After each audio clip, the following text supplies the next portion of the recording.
a group of young children from Lakshmi Vihar 2 community who will be offering a Vedic chanting presentation today.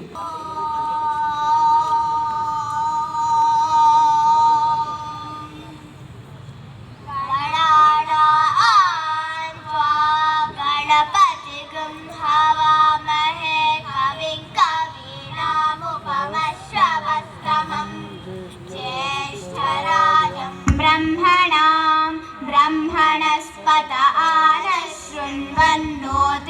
सीदसादनम् प्रणो देवी सरस्वती वाजेभिर्वाजिनीवती धीनामवित्रयवतु गणेशाय नमः सरस्वत्यै नमः श्रीगुरुभ्यो नमः हरिः ओम् भद्रं कर्णेभिः शृणुयामदेवाः भद्रं पश्येमाक्षभिर्यजत्राः स्थिरैरङ्गैस्तुष्टुवागंसस्तनूभिः यशेम देवहितं यदायुः स्वस्ति न इन्द्रो वृद्धश्रवाः स्वस्ति नः पूषा विश्ववेदाः स्वस्ति नस्तार्क्ष्यो अरिष्ठनेमिः स्वस्ति नो बृहस्पतिर्दधातु ॐ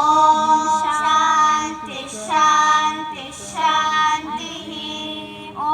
नमस्ते गणपतये त्वमेव प्रत्यक्षं तत्त्वमसि त्वमेव केवलं कर्तासि त्वमेव केवलं हर्तासि त्वमेव केवलं धर्तासि त्वमेव सर्वं खल्विदं ब्रह्मासि त्वं साक्षादात्मासि नित्यं ऋतौ वच्मि सत्यौ वच्मि अवत्वं माम् अववक्तारम् अवश्रोतारम् अवधातारम् अवधातारम् अवानुचानमवशिष्यम् अवपश्चात्तात्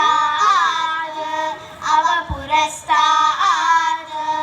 अवोत्तरात्तात् अवदक्षिणात्तात् अवचोर्ध्वात्तात् अवाधरात्तात्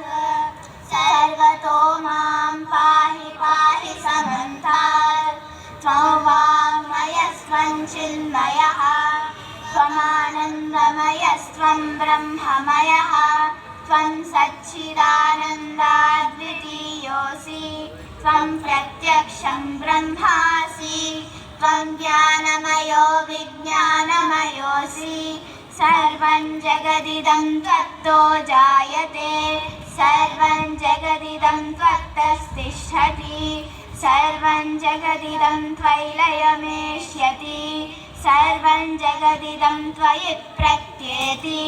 त्वं भूमिरापो नलो निलो नभः त्वं चत्वारि वाक्पदानि त्वं गुणत्रयातीतः त्वमवस्थात्रयातीतः त्वं देहत्रयातीतः त्वं कालत्रयातीतः त्वं मूलाधारस्थितोऽसि नित्यं त्वं शक्तित्रयात्मकः त्वां योगिनो ध्यायन्ति नित्यं त्वं ब्रह्मा त्वं विष्णुस्त्वं रुद्रस्त्वमिन्द्रस्त्वमग्निस्त्वं वायुस्त्वं सूर्यस्त्वं चन्द्रमास्त्वं ब्रह्म भूर्भुवस्वरों गणादिं पूर्वमुच्चार्य वर्णादीं तदनन्तरम् अनुस्वारः परतरः अर्धेन्दुलसितं तारेण रुद्धम् एतत्तव मनुस्वरूपं गकारः पूर्वरूपम् अकारो मध्यमरूपम् अनुस्वारश्चान्त्यरूपम् बिन्दुरुत्तररूपम् नाथः सन्धारम् सगुंहिता सन्धिः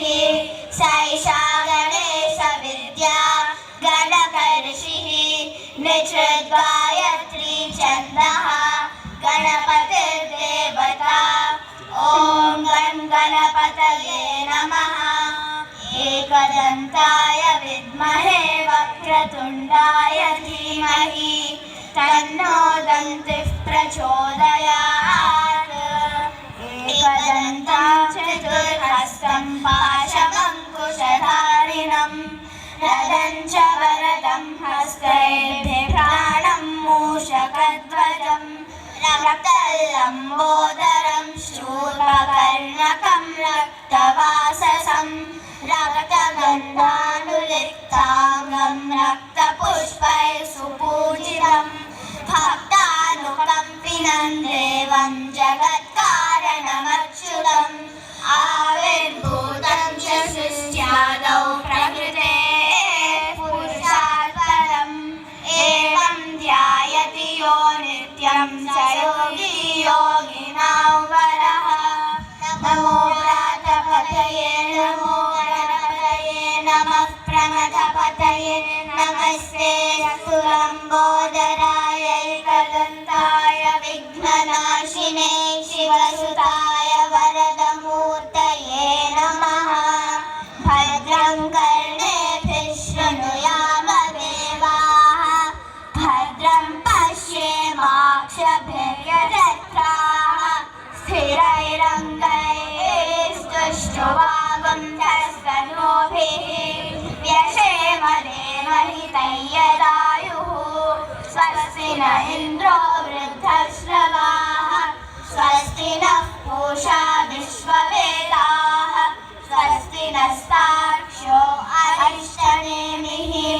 स्वस्ति नो बृहस्पतिर्दधातु ॐ शान्ति शान्ति